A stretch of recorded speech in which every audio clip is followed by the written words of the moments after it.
मतदान केंद्रावर कमीत कमी 2 व जास्तीत जास्त 4 EVM म्हणजेच इलेक्ट्रॉनिक वोटिंग मशीन असतील. तुम्हाला मतदान एकूण 4 म्हणजेच अ जागा, ब जागा, क जागा व ड जागेसाठी करणे आवश्यकच आहे.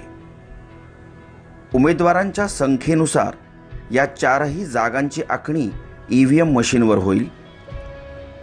कदाचित या 4ही जागा 2 EVM मशीनवर आखल्या जाऊ शकतात. 4ही जागेसाठी मतपत्रिकांचे रंग वेगवेगळे दिलेले असतील. अ जागेसाठी पांढरा रंग, ब जागेसाठी फिका गुलाबी रंग, क जागेसाठी फिका पिवळा रंग व ड जागेसाठी फिका निळा रंग असेल.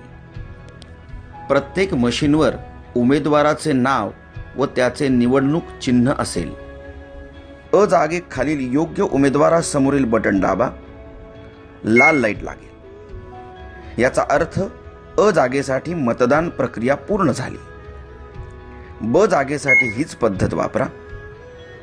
क जागेसाठी हीच पद्धत वापरा. ड जागेसाठी हीच पद्धत वापरा.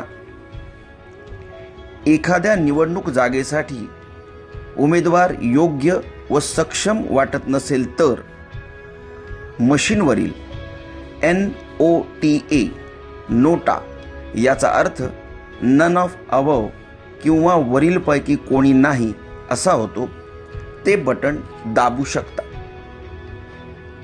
पण जरा विचार करा, कारण तुम्ही भारत देशाचे सक्षम मतदार आहात आणि तुमचं एक मत देशाचं भविष्य बदलू शकतं. तेव्हा योग्य उमेदवार निवडायचा प्रयत्न करा.